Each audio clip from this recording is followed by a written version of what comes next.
आज मैं हूँ काल महाकाल के नगरी उज्जैन में हूँ, जिसका प्राचीन नाम उज्जैनी था। इसे विक्रमादित्य की नगरी भी कहा जाता है। यहीं से पूरे वर्ल्ड में प्राचीन काल में समय का निर्धारण किया जाता था। इस कॉरिडोर में शाम के समय देवलोक के जैसे दिखाई देता है।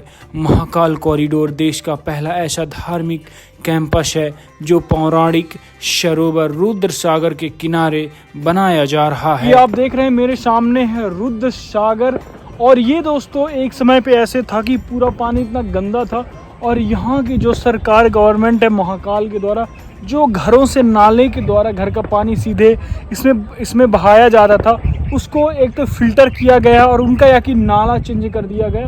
अब इसको बहुत साफ़ बनाने के लिए यहाँ से जो पूरे जलकुंभी हैं उनको हटाया जा रहा है, और यहाँ पे लाइट डेकोरेट वगैरह सजाया जा रहा है। दोस्तों ये आप देख सकते हो। और दोस्तों उज्जैन रेलवे स्टेशन में हूँ, और यहाँ से महाकाल जाने के लिए लगभग 2 से 3 किलोमीटर है। यहाँ से ई रिक्शा से भी जा सकते हो। और ये महाकाल तक कितना लेते हैं? 20 रुपए सवारी। 20 रुपए सवारी लेते हैं दोस्तों महाकाल तक जाने के लिए। आप ई रिक्शा या पर्सनल बुक करके भी जा सकते हैं। पर्सनल लेंगे तो दोस्तों उसमें ज्यादा लगेगा। ये आप देख सकते हो, यहीं से अपन को महाकाल टेम्पल जाना होगा।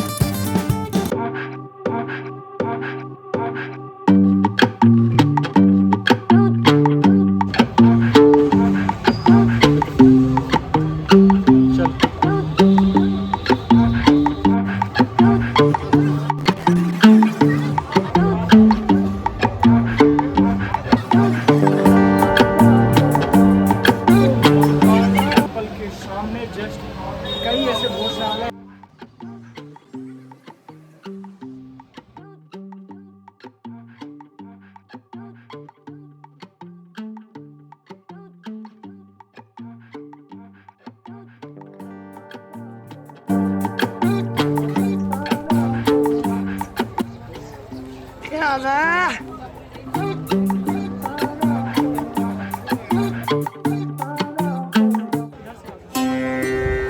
जय श्री महाकाल।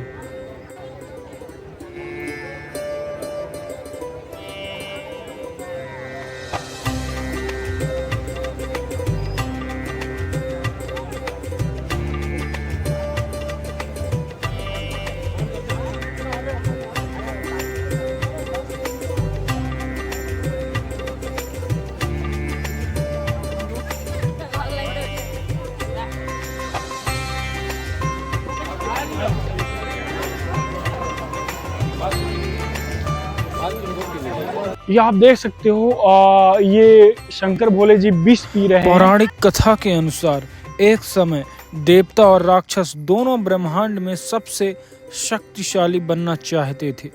वे भगवान विष्णु के पास अनंत शक्ति का रहस्य जानने गए।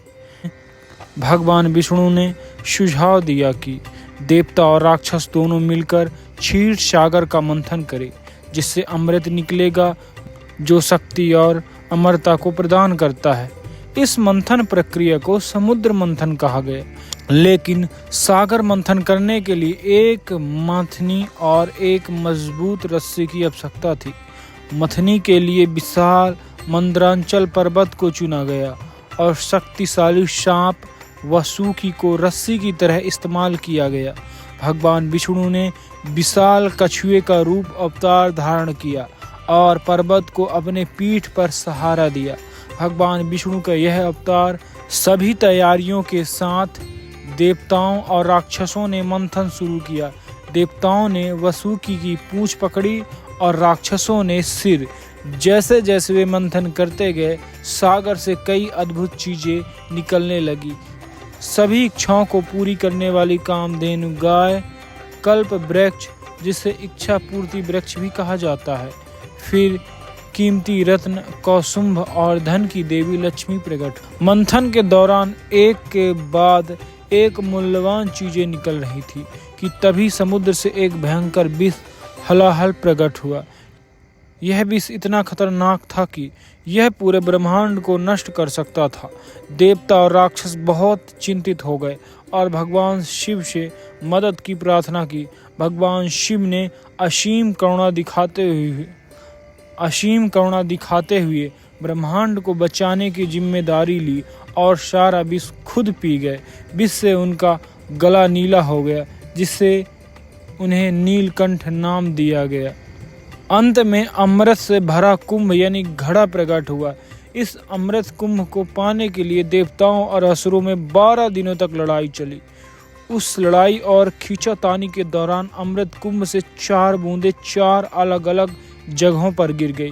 वे 4 जगह हैं आज के प्रयागराज, हरिद्वार, उज्जैन और नासिक। इन 4 जगहों पर हर 12 साल में बारी बारी से कुंभ मेले का आयोजन किया जाता है, जिसमें लोग बड़ी संख्या में भाग लेते हैं। यहाँ बहने वाली पवित्र नदियों में स्नान करते हैं और मोक्ष की प्राप्ति की कामना करते हैं। भगवान विष्णु ने अपनी बुद्धिमानी और चतुराई से अमृत को देवताओं के बीच बांट दिया। देवता अमृत पीकर सबसे शक्तिशाली और अमर बन गए। राक्षस खाली हाथ रह गए। देवताओं की इस विजय से पूरे ब्रह्मांड में सुख और शांति कायम हुई। यह कहानी हमें निस्वार्थ और करुणामय होने का प्रभावी संदेश देती है और समझाती है कि सच्ची महानता उन्हीं को मिलती है जो खुद से पहले दूसरों के बारे में सोचते हैं। यह कहानी हमें अपने भीतर के अमृत को ढूंढने की प्रेरणा देती है।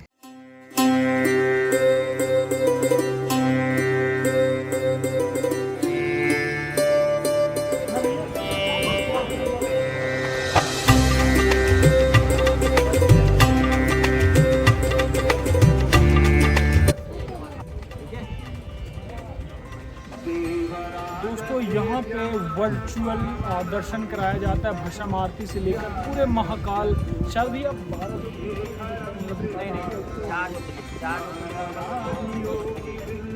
4 भाई यहाँ 4 का दर्शन, महाकाल, ब्रह्मकेश्वर, ओमकालेश्वर, भीमा शंकर 4 नाग चंद्र साल में एक बार और दोस्तों यहाँ तक कि नाम चंदेश्वर टेम्पल को दिखाया जाता है, जो साल में एक बार खुलता है। वो है नाग पंचमी के दिन और उसको भी वर्चुअल के द्वारा दिखाया जाता है, ग्राफिक्स के द्वारा 3D में। आप लगभग दोस्तों 40 सेकेंड आपको यहाँ पे डेमो दिया जाता है और दोस्तों 9 मिनट का चार्ज है, लगभग 150 रुपये। दोस्तों आप देख सकते हैं और आपको रियलिस्टिक लगेगा कि आप महाकाल का दर्शन कर रहे हो। और दोस्तों मैं लेने वाला हूँ डेमो और यहाँ पे 40 सेकेंड के लिए।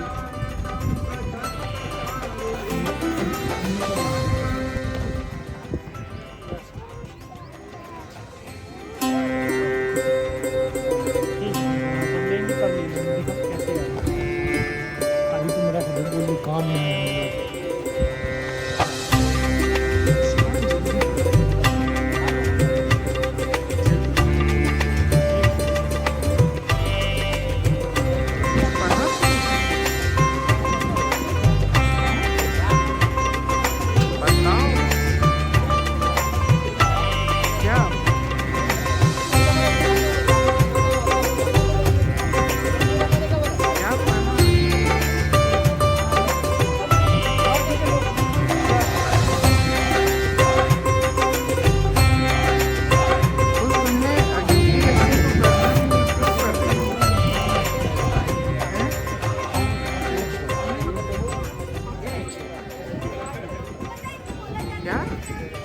श्री महाकालेश्वर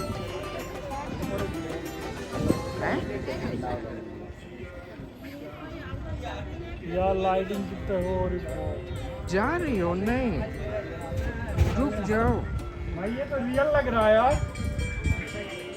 ये पुजारी की पूजा कर रहे हो, ये महाकाल। ये अच्छा रुको, मैं काम करता हूँ, भी थोड़ी देर में करता हूँ फोन, ठीक है? अभी हम लोग चल नहीं रहे असल में। मैं तो अंदर जाके देखा हूँ, वैसे है ना। हेलो,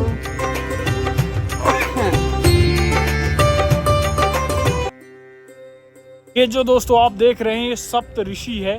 चारों तरफ ये आप देखोगे, बीच में ये दोस्तों ये खंभा है और ये इस पे पूरे श्लोक लिखे गए हैं, चित्रित किए गए हैं और इसमें इसके बगल से चारों तरफ 7 ऋषियों का स्टैचू बनाया गया है। सप्त ऋषियों को वैदिक धर्म का जनक माना जाता है और इनकी उत्पत्ति ब्रह्मा जी के मस्तिष्क से हुई है। सप्त ऋषियों को ज्ञान, धर्म, मोक्ष, ज्योतिष और योग का स्वामी माना जाता है। सप्त ऋषियों को ब्रह्मांड में संतुलन बनाए रखने और मानव जाति को सही राह दिखाने की जिम्मेदारी दी गई है। सप्त ऋषियों के नाम हैं कश्यप, अत्रि, वशिष्ठ, विश्वामित्र, गौतम, जमदग्नि और भरद्वाज। सप्त ऋषियों के नाम से ही तारामंडल का भी नाम पड़ा है। इन तारामंडल को आकाश में आसानी से देखा जा सकता है। यह तारामंडल आकाश के ऊपरी छोर पर रात में दिखाई देता है।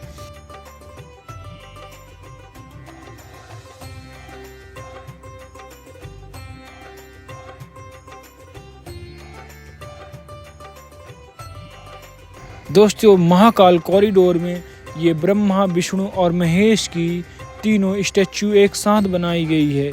ये और ब्रह्मा जी इस सृष्टि की रचना की है और विष्णु जी पालन कर रहे हैं। महेश यानी शिव सृष्टि का संहार करते हैं।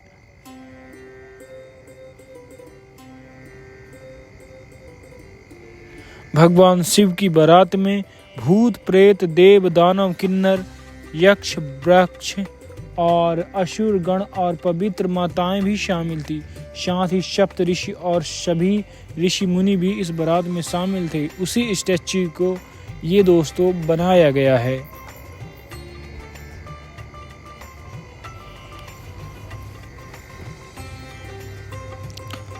रामायण की पौराणिक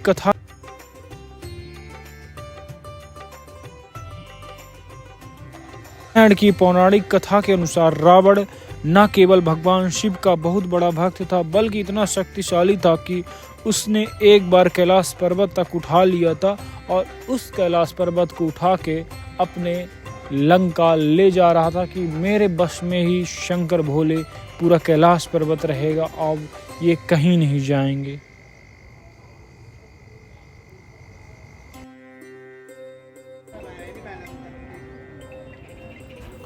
ये दोस्तों शंकर भोले जी के स्टैचू है, जो शंकर भोले बारात के समय जब अपने साथ कई लोगों को बारात में ले जा रहे थे, उसका स्टैचू बनाया गया है। आप देख सकते हो बगल से जो ये नदी है, ये रुद्र सागर नदी आपको दिखाई दे देगी। और इसी प्रकार से आप ये देखो हर जगह आपको स्टैचू बने दिखाई देंगे। ये देखो दोस्तों शंकर भोले जी, 2 श्वान, 2 डॉग उनके अगल बगल हैं, उसके भी स्टैचू में उतारा गया है। ये शाम का टाइम था दोस्तों, सूर्य ढल रहा है अपने विराम की ओर और ये देख सकते हो दोस्तों आपको चारों तरफ दिखाई देगा, श्रद्धालु दर्शन कर रहे हैं।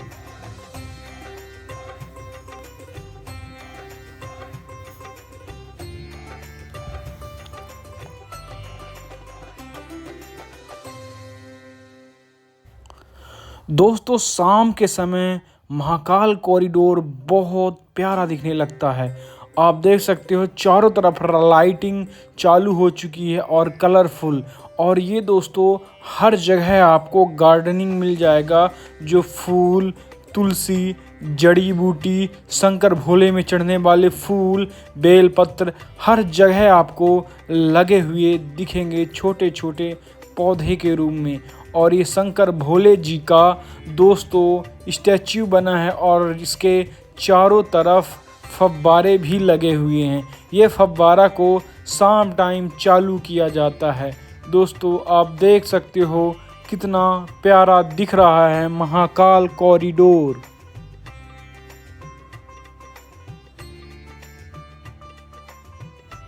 जब आप महाकाल कॉरिडोर के अंदर प्रवेश लेते हैं तो आपको गेट के सामने ही एक भव्य द्वार सा दिखाई देगा, दरवाजा। हमारे पास आइडिया नहीं और सामने गार्डन है और गार्डन कर तो रहा हूँ।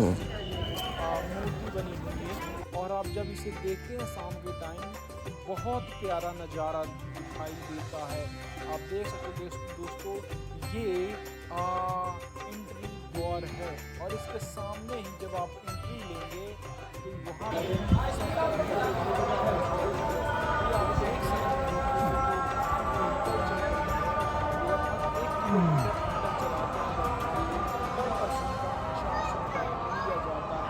और ये कॉरिडोर महाकाल का ये जो दीवार है इसमें स्तूप और देवी फोटो का चित्रण भी किया गया है, देवी देवताओं का।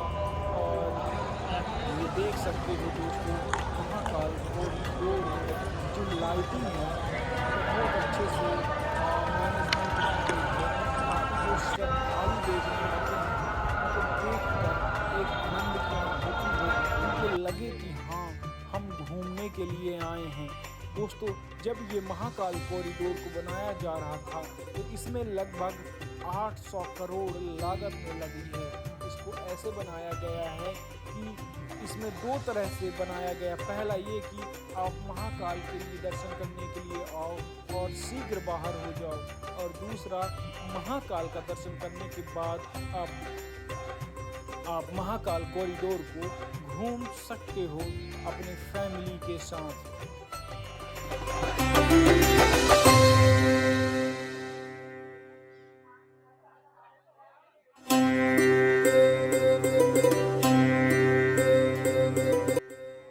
ये जो आप देख रहे हैं जो सर्कल में चारों तरफ जो गार्डन की गई है, जो फूल पत्तियां लगी हुई है, ये उसके बीच में नाग सर्प, उसके ऊपर विष्णु भगवान बैठे और चारों तरफ गार्डनिंग की गई है। और दोस्तों जब आप महाकाल कॉरिडोर विजिट करने के बाद जब आप बाहर निकलते हैं तो वहाँ पे गेट के बाहर गेट क्रमांक 1 अवंतिका द्वार के पास शंकर भोले जी का LED में लाइव दर्शन दिखाया जाता है। मानो ऐसा लगता है कि रियल में लोग दर्शन कर रहे हैं। ये श्रद्धालु लोग खड़े होकर दर्शन कर रहे हैं।